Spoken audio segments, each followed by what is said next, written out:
Hello students, welcome back to my YouTube channel. आज हम लोग स्टडी कर रहे हैं स्ट्रक्चर ऑफ ह्यूमन हार्ट्स के बारे में। जो लास्ट वीडियो था हमारा उसमें हमने स्टडी किया था हार्ट्स के बारे में। हार्ट का कुछ मायोजेनिक पार्ट कैसे होता है, किस एनिमल में कितने हार्ट्स के चैम्बर्स प्रेजेंट होते हैं, अलग अलग जो एनिमल्स थे उनमें अलग अलग हार्ट चैम्बर्स प्रेजेंट होते हैं, उसके बारे में हमने डिटेल स्टडी किया था। आज हम लोग स्टडी कर रहे हैं स्ट्रक्चर ऑफ ह्यूमन हार्ट्स के बारे में।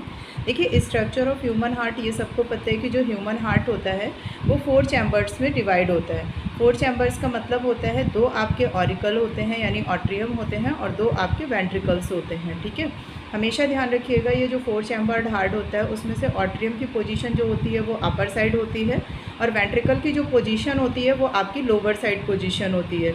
देखिए, ये फिगर है, फिगर में आपको 4 चैम्बर्ड दिख रहे होंगे। ये आपका लेफ्ट ऑट्रियम हो गया, ये आपका राइट ऑरिकल हो गया, यहाँ पे आपका नीचे जो है ये आपका राइट वेंट्रिकल हो जाएगा और ये आपका लेफ़्ट वेंट्रिकल हो जाएगा।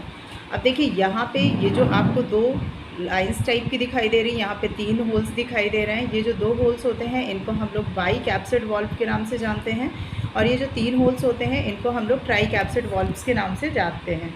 बाई कैप्सिड वॉल्व जो होता है उसकी अगर पोजीशन आपसे पूछता है तो आप बता सकते हैं कि लेफ़्ट ऑट्रियम और लेफ़्ट वेंट्रिकल के मिडिल पार्ट में बाई कैप्सिड वॉल्व्स प्रेजेंट होते हैं और राइट ऑट्रियम और राइट वेंट्रिकल के बीच में ट्राई कैप्सिड वॉल्व्स प्रेजेंट होते हैं। यहाँ पे जो आपका राइट ऑट्रियल है इसी से आपका इंफीरियर वेना कैवा अटैच्ड होता है, इसी से आपका सुपीरियर वेना कैवा अटैच्ड होता है और इसी से आपका ऐसे नोड भी अटैच होता है।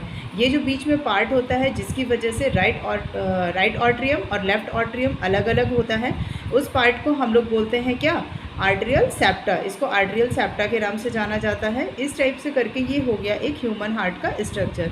इसके जो आउटर साइड होती है, आउटर पूरी कवरिंग एक प्रेजेंट होती है, ठीक है, जो क्या करती है कि इसको बाहरी आघातों से यानी बाहर से कभी कोई इंजरी हो जाती है या कोई चोट लग जाती है तो उससे ये करने से प्रोटेक्ट करती है। ठीक है, इस टाइप से हमने स्ट्रक्चर ऑफ ह्यूमन हार्ट के बारे में पढ़ा। अब देखिए, मैंने आपको बताया था कि जो हार्ट में ब्लड होता है, ब्लड क्या करता है, ट्रांसपोर्ट का काम करता है। तो यहाँ से जो एल्वोलाई से ऑक्सीजन गेन करते हैं हम लोग, ये ऑक्सीजन क्या होती है, ब्लड के साथ में डिज़ोल्व होकर ऑक्सीजनेटेड ब्लड का फॉर्म कॉज कर देती है और ये जो ऑक्सीजनेटेड ब्लड होता है ये ऑर्ट्रा के माध्यम से पूरी आपकी होल बॉडी में मूवमेंट करता रहता है और ये होल बॉडी में मूवमेंट करने के बाद में फिर ये क्या हो जाता है, धीरे से आपका कार्बन डाइऑक्साइड के फॉर्म में कन्वर्ट हो जाता है। जब ये पूरी बॉडी में मूव कर लेता है, आपकी सेल्स में, आपके टिश्यूज़ में ब्लड के थ्रू जाता रहता है, उसके बाद ये किस में कन्वर्ट हो जाता है, ये जो ऑक्सीजनेटेड ब्लड होता है ये आपका डीऑक्सीजनेटेड ब्लड में कन्वर्ट हो जाता है। तो ये जो डीऑक्सीजनेटेड ब्लड होता है ना, ये डीऑक्सीजनेटेड ब्लड का मतलब होता है कि वो ब्लड जिसमें आपकी कार्बन डाइऑक्साइड मिली हुई है और ऑक्सीजनेटेड ब्लड का मतलब होता है कि वो ब्लड जिसमें आपका ऑक्सीजन डिज़ोल्व्ड है। इस टाइप से डीऑक्सीजनेटेड ब्लड वापस आपका हार्ट में पहुंचता है और हार्ट के थ्रू ये क्या होता है, बॉडी से इजेक्ट हो जाता है। यहाँ पे आपकी पल्मोनरी आर्टरी प्रेजेंट है और आपको ये चीज़ पता होना चाहिए कि जो पल्मोनरी आर्टरीज़ होती है, आर्टरी और वेन, 2 चीज़ें हार्ट में आपकी मेन इंपॉर्टेंट होती हैं। आर्टरी जो होती हैं उसमें आपका प्योर ब्लड मूव करता है और जो वेन्स होती हैं उसमें इम्प्योर ब्लड मूव करता है। लेकिन जो पल्मोनरी आर्टरी होती है, पल्मोनरी आर्टरी में आपका किस टाइप का ब्लड मूव करता है, तो पल्मोनरी आर्टरी जो होती है उसमें आपका किस टाइप का ब्लड मूव करता है, डीऑक्सीजनेटेड ब्लड यानी कि इम्प्योर ब्लड मूव करता है और पल्मोनरी वेन्स में प्योर ब्लड मूव करता है।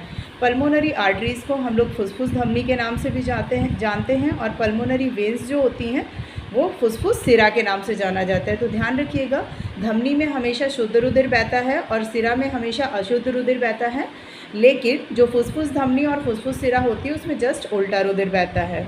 इसके बाद में अब हम कुछ पॉइंट्स के बारे में देख लेते हैं। तो देखिए, हार्ट के राइट साइड में किस टाइप का ब्लड पाया जाता है, डीऑक्सीजनेटेड ब्लड पाया जाता है और लेफ़्ट साइड में कैसा ब्लड पाया जाता है, ऑक्सीजनेटेड ब्लड पाया जाता है। तो डीऑक्सीजनेटेड ब्लड का मतलब क्या हो गया कि जो ब्लड कैसा होगा आपका, जिसमें कार्बन डाइऑक्साइड की मात्रा प्रेजेंट होगी, और ऑक्सीजनेटेड का मतलब जिसमें ऑक्सीजन प्रेजेंट होगा।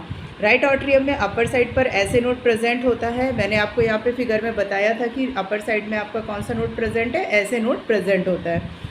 नेक्स्ट पॉइंट हो जाएगा जो हार्ट बीट को क्या करता है, इनिशिएटेड प्रारंभ कर देता है। यदि ऐसे नोड काम करना बंद कर देगा तो आपका आर्टिफिशियल पेसमेकर हार्ट बीट को स्टार्ट कर देता है। जैसे किसी का आपने सुना भी होगा, नोट चेंज हुआ, उसके हार्ट में पेसमेकर अप्लाई किया गया, तो पेसमेकर का काम क्या होता है, हार्ट बीट को वापस से स्टार्ट करना। अगर किसी का पेसमेकर ख़राब हो जाता है तो उसको ऑपरेट करके आर्टिफिशियल पेसमेकर लगा दिया जाता है। आर्टिफिशियल पेसमेकर जो होता है वो आपका लिथियम बैटरी का बना होता है। और हार्ट ऑफ मतलब ह्यूमन हार्ट्स में जो होता है, हार्ट ऑफ हार्ट किसको बोलते हैं? ऐसे नोड को। तो हार्ट ऑफ हार्ट ऐसे नोड को क्यों कहते हैं? क्योंकि ऐसे नोड क्या काम करता है, जो आपका हार्ट बीट होता है उसको प्रॉपर वर्किंग करता है। तो इस टाइप से आज हम लोगों ने स्टडी किया ह्यूमन हार्ट के स्ट्रक्चर्स के बारे में, उसमें ऑक्सीजनेटेड और डीऑक्सीजनेटेड ब्लड कैसे मूव करता है उसके बारे में और उसका कुछ डिटेल। अगर आपको वीडियो पसंद आया हो तो लाइक करें, शेयर करें और चैनल को सब्सक्राइब करना ना भूलें और दोस्तों के साथ ज़रूर शेयर करें। अगर आपकी इससे रिलेटेड कोई भी क्वेरी है तो उसको कमेंट बॉक्स में कमेंट करके पूछें। Thanks for watching.